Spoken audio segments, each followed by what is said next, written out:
Fox को बोल दो बाय बाय, यूएसए को बोल दो हाय, बिकॉज फ्राइडे नाइट स्मैकडाउन का किस्सा हो चुका है फॉक्स नेटवर्क पे खत्म। आज था फाइनल शो, उसके बारे में हम बात करेंगे। कोडी रोड्स और सोलो सिकोआ का एक और मैच ऑफिशियल हो चुका है, कब वो होगा, कहां पे होगा।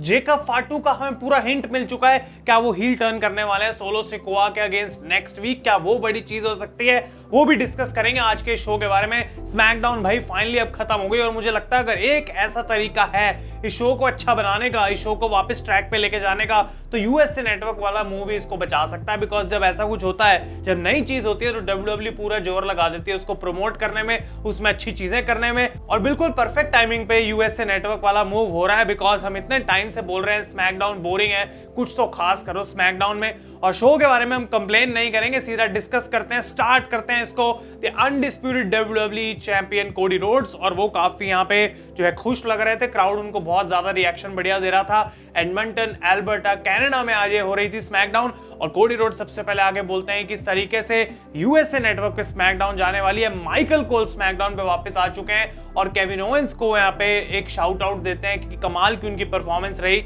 बैश इन बर्लिन में। और वो बोलते हैं कि मुझे पता है कि कुछ ही टाइम में मैं इंटरप्ट हो जाऊंगा, तो वो इनवाइट कर देते हैं ब्लड लाइन को बाहर आने के लिए। सोलो सिकोआ आते हैं ब्लड लाइन के साथ बाहर, और यहाँ पे कोडी रोड्स बात करते हैं कि किस तरीके से सोलो सिकोआ उनके अभी भी पीछे पड़ा हुआ है चैंपियनशिप के लिए। लेकिन सोलो कहते हैं कि अगर रोमन रेंज नहीं आता वापस समर स्लैम में, तो वो चैंपियनशिप जीत चुके होते, और इस वजह से उनको एक रीमैच चाहिए। तो कोडी रोड्स का जवाब यहाँ पे ये था कि सोलो बहुत ही बढ़िया बात है कि तू ऐसी अपॉर्चुनिटी डिमांड कर रहा है, बिकॉज जब से ट्राइबल चीफ की शैडो में से निकला है बहुत बढ़िया हो रहा है, सब कुछ तूने बहुत अच्छा किया है। लेकिन मैं तेरी बात नहीं कर रहा सोलो, मैं बात कर रहा हूं जेकब फाटू की। Step up. और जेकब फाटू को ऐसा लग रहा था भाई मेरी बात कर रहे हो तो मुझे मौका दोगे अनडिस्प्यूटेड चैंपियनशिप के लिए, मेरी इतनी इज्जत कब से बढ़ गई। और यहाँ पे जेकब फाटू आते हैं भाई, एप्रन के ऊपर खड़े हो जाते हैं, कोडी रोड्स को स्टेयर डाउन करते हैं, और सोलो सिकोआ सोचते हैं भाई ये क्या चल रहा है, ये जेकब फाटू कहां से पिक्चर में आ गया। और यहाँ पे फिर उसके बाद जेकब फाटू बोलते हैं सोलो को I love you Solo, you are my tribal chief, और एप्रन से उतर के वापस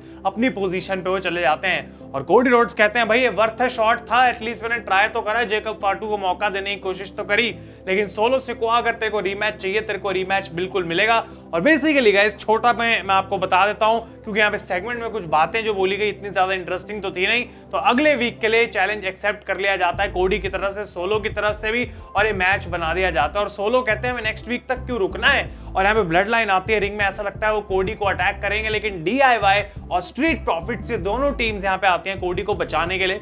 और इन दोनों ग्रुप्स के बीच में जब यहाँ स्टेयर डाउन हो रहा था, निक ऑल्डिस बीच में आते हैं और कहते हैं मैं सबको फाइन कर दूंगा, तो एक कदम पीछे हो जाओ, लड़ने की अभी कोई जरूरत नहीं है। बिकॉज मेन इवेंट में 8 मैन टैग टीम मैच होगा, blood line versus street profits and DIY।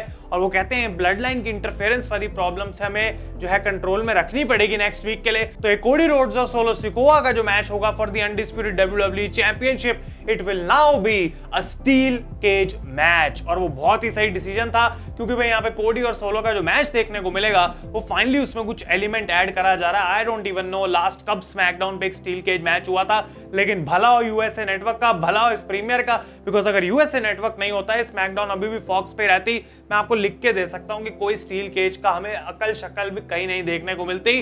भाई डेफिनेटली WWE ने बढ़िया किया है, स्टेक्स को हाई किया है। और ना ही सिर्फ अब नेक्स्ट वीक ऐसा लग रहा है कि जेकब फाटू का रोल इंपॉर्टेंट होगा, लेकिन रोमन रेंस को एक मौका मिलेगा कि सोलो सिकोआ जब केज के अंदर अटका हुआ है तो बाहर आके ब्लड लाइन को अटैक कर सकें। तो बहुत ही ज्यादा इंटरेस्टिंग रहेगा, बिकॉज वो एक ऐसा स्पॉट है जहां पे रोमन रेंस का रिटर्न अब तो होना ही चाहिए भाई। अब नहीं आएंगे तो कब आएंगे, क्या बैड ब्लड में होगा।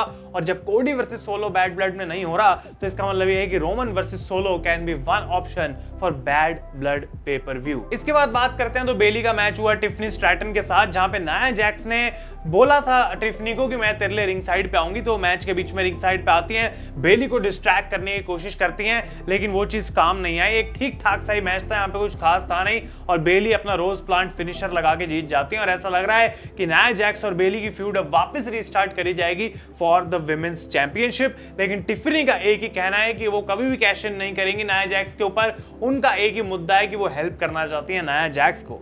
इसके बाद लेगार्डो डेल फैंटास्मा की ये प्री शूटेड सेगमेंट देखने को मिली, टेप था ये, और वो खुश हो रहे हैं यहाँ पे हुम्बर्टो और एंजल एंजल बैठ के कि किस तरीके से वो लास्ट वीक अपोलो क्रूज और बैरन कॉर्बिन से जीत गए, और यहाँ पे सैंटोस एस्कोबार आके उनको सुनाते हैं भाई टाइटल कहाँ है तुम्हारे जो तुम इतना खुश हो रहे हो, क्या कर लिया, क्या उखाड़ लिया ऐसा, और अगर उनसे जीत के तुम इतना खुश हो रहे हो फिर तो तुम्हारा हो लिया। लेकिन ये ग्रुप बात करता है कि कैसे अब सारी चीजें उनके लिए बिल्कुल परफेक्ट प्लेस पे आ गई हैं। भाई समझ नहीं आ रही कि परफेक्ट प्लेस कैसे आ गई है, क्योंकि एलए नाइट से हारे एस्कोबार और लास्ट वीक अपोलो क्रूज और बैरन कॉर्बिन से जीत के इतनी खुशी इनको हो रही है। चलो भाई इनको खुश रहने देते हैं। लेगार्डो डेल फैंटास्मा के हिसाब से उन्होंने अपनी सारी चीजों को अचीव कर लिया है। इसके बाद अपोलो क्रूज का मैच होता है जियोवानी विंची के साथ, जो कि रिटर्न कर रहे थे। और भाई जियोवानी विंची जैसे रिटर्न को इतना हाइप करा जाएगा स्मैकडाउन के लिए, पहली बात तो मैंने सोची नहीं थी, लेकिन उसके बाद जो देखने को मिला भाई मैं तो बहुत ही ज्यादा डिसअपॉइंटेड हूं, बिकॉज जियोवानी विंची अपनी गुच्ची स्टाइल व्हाइट कलर की जैकेट और ट्रैक पैंट्स में आते हैं बाहर, और उनको वो कपड़े उतारने का मन ही नहीं कर रहा था। ऐसा हो रहा था कि जैसे हम कभी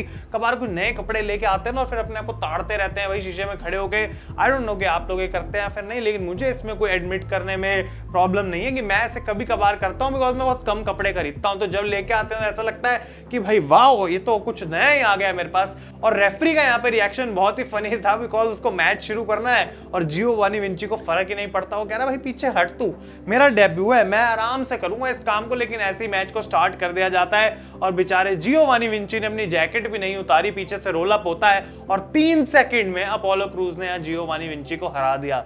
भाई क्या ही मैं बोलूं, यहाँ पे डेब्यू था, री-डेब्यू था, रिटर्न था, इतना कुछ इसके लिए हाइप करा गया था और हुआ क्या भाई कुछ भी नहीं। और यहाँ पे खोदा पहाड़ निकली चुहिया, और जियोवानी विंची जो है भाई ऑलरेडी उनके रिटर्न की डेथ हो चुकी है। I don't know triple H जानबूझ के कर रहे हैं या फिर नहीं, लेकिन अपने ओपिनियंस आप मुझे कमेंट्स में इसमें जरूर बताएं।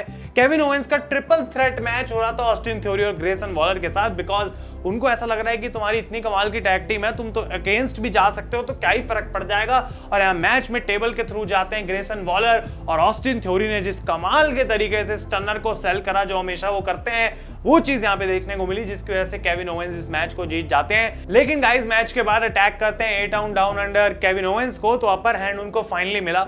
और नेक्स्ट वीक के निक ऑल्डिस से बात करके उन्होंने एक टैग टीम मैच ऑफिशियल करवा दिया है, जहां केविन ओवेंस को अपना एक मिस्ट्री पार्टनर ढूंढना पड़ेगा, और वो एक टैग टीम मैच होगा स्मैकडाउन के प्रीमियर पे ऑन यूएसए नेटवर्क, जो कि मुझे लगता है काफी हद तक वो मिस्ट्री पार्टनर रैंडी ऑर्टन होने वाले हैं, और उस तरीके से वो स्मैकडाउन पे वापसी भी आ सकते हैं after losing to Gunther at Bash in Berlin. लेकिन ये चीज जरूर देखनी बहुत इंटरेस्टिंग होगी कि नेक्स्ट वीक फाइनली वो टाइम हो सकता है जब ऑस्टिन थ्योरी और ग्रेसन वॉलर का वो ब्रेकअप हमें देखने को मिले, बिकॉज आज मैचेस में कुछ हिंट थे जहां पे ऐसा लग रहा था कि सारी मेहनत थ्योरी की, पर मैच जीतना चाहते थे ग्रेसन वॉलर। इसके बाद रिंग में आते हैं the United States championship LA Knight, और वो बोलते हैं let me talk to you, और वो कहते हैं कि भाई 30 दिन हुए हैं अभी इस रेन को, और मैं ऑलरेडी 2 बार टाइटल को डिफेंड कर चुका हूं, और वो ऑब्वियसली बहुत खुश लग रहे हैं और कहते हैं कोई भी आ जाए, कोई भी मुझे चैलेंज करे, फर्क नहीं पड़ता, because at the end of the day मैं उसको हरा के अपना टाइटल रिटेन कर लूंगा। और बाहर आते हैं कार्मेलो हेज, जो कि बिल्कुल भी कन्विंसिंग रीजन उनका नहीं था कि मैंने अंड्राडे को 2 बार लगातार हराया है, इसलिए मुझे नंबर 1 कंटेंडर बनना चाहिए। और अंड्राडे बाहर आके बोलते हैं भाई ऐसी क्या बात हो गई, मैंने भी तो तुझे 2 बार हराया, तो मैं डिजर्व करता हूं। तो ये दोनों बच्चों की तरह बहस रहे हैं कि कौन ज्यादा डिजर्व करता है, और एलए नाइट वहां पे खड़े होकर आराम से उस चीज को देख रहे हैं, लेकिन वो कहते हैं मेरे पास इतना टाइम नहीं है तुम्हें बहसते हुए देखने का।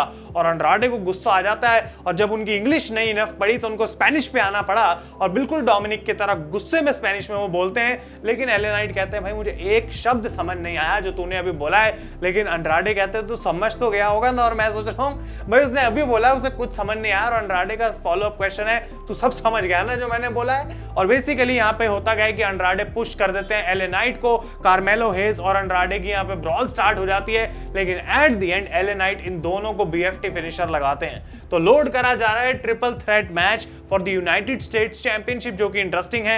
एलए नाइट अभी बिल्कुल भी अपना टाइटल हारने वाले तो है नहीं, लेकिन नेक्स्ट वीक अंड्राडे और कार्मेलो दोबारा होगा फॉर द 5th टाइम, और मे बी उसके बाद इनका डिफरेंस जो है वो कंप्लीट हो जाएगा और आगे बढ़ सकते हैं for the US title feud. इसके बाद बात करते हैं चेल्सी ग्रीन का मैच हुआ मीचिन के साथ, साथ। और मैं बहुत खुश हूं बिकॉज फाइनली चेल्सी ग्रीन को विक्ट्री मिली। कोई मुझे कमेंट्स में बताए कि लास्ट टाइम सिंगल्स मैच में चेल्सी ग्रीन कब जीती थी। अनबिलीवेबल स्टैट होगा मेरे हिसाब से वो, लेकिन भला हो पाइपर नेविन का जिन्होंने हेल्प की यहाँ पे चेल्सी ग्रीन की। सेंटॉन लगाया मीचिन को रिंग साइड पे जब चेल्सी रेफरी को भी डिस्ट्रैक्ट कर रही थी और उसकी मदद से वो यहाँ पे इस मैच को जीत गई हैं। और फाइनली शो का मेन इवेंट था 8 मैन टैग टीम मैच। और कोई मुझे बात बताए कि क्या लास्ट वीक इस मैच को ऑफिशियल नहीं करा गया था कि triple threat tag team match देखने को मिलेगा for the tag team titles, लेकिन ये 8 मैन टैग टीम मैच आज देखने को मिला जहां ब्लड लाइन को जीतना था। कमाल का मैच था ये, कुछ अच्छे स्पॉट्स देखने को मिले, लेकिन blood line at the end इस मैच को जीत गई। तो काफी बेसिक स्मैकडाउन गाइस एक बार फिर से, लेकिन नेक्स्ट वीक का प्रीमियर शो ही बड़ा शो होने वाला है। आप लोग अपने ओपिनियंस बताएं मुझे नीचे कमेंट्स में, और ये वीडियो अच्छी लगी हो तो इसे लाइक करें। तब तक के लिए thank you so much for watching. मैं हूं आयुष और आप देख रहे हैं रेसल इंडिया।